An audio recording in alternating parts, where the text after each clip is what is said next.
Elle est l'un des visages emblématiques de TF1. Depuis 30 ans, Evelyne Delia présente la météo de TF1. Sa bonne humeur et son professionnalisme sont toujours autant appréciés du public. En revanche, il y a un domaine dans lequel elle n'excelle pas. Et cela lui a valu de gentilles moqueries d'un ancien présentateur du JT de 13h de la première chaîne. C'est en 1991 qu'Evelyne Delia a présenté sa première météo. Ainsi, elle a eu l'occasion de collaborer avec des présentateurs, parmi lesquels le regretté Jean-Pierre Pernaut.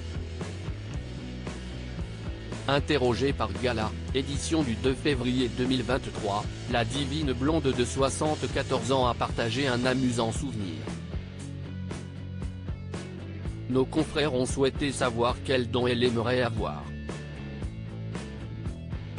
Chanter juste, a donc répondu la star de TF1. Bon, maintenant Evelyne, va chanter les amis. Si elle a eu l'honneur de rejoindre Julien Doré sur scène à Bercy lors de l'un de ses concerts, elle a vite précisé que ce soir-là, elle n'a pas donné de la voix.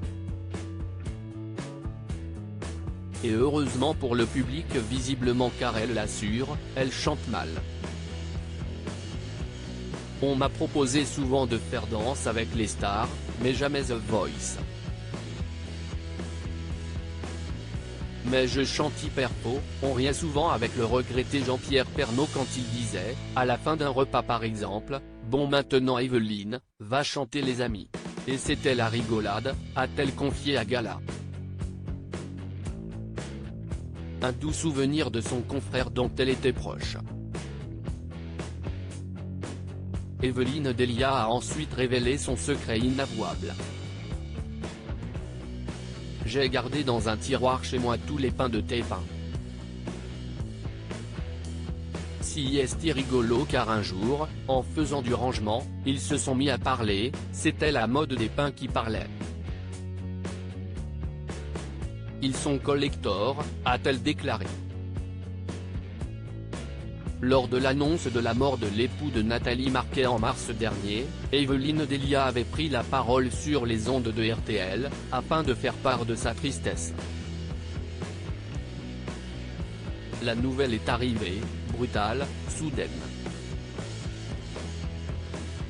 Jean-Pierre, c'était 40 ans de vie professionnelle et puis aussi d'une énorme amitié, a-t-elle rappelé. On a toujours travaillé ensemble. On a des tas de souvenirs à l'antenne. Déjà depuis quelques jours c'est dur. C'est dur pour tout le monde, c'est dur pour toute la rédaction, déclarait-elle. Bientôt un an après son décès, Jean-Pierre Pernaut est toujours dans son esprit, ainsi que celui de ses proches et du public.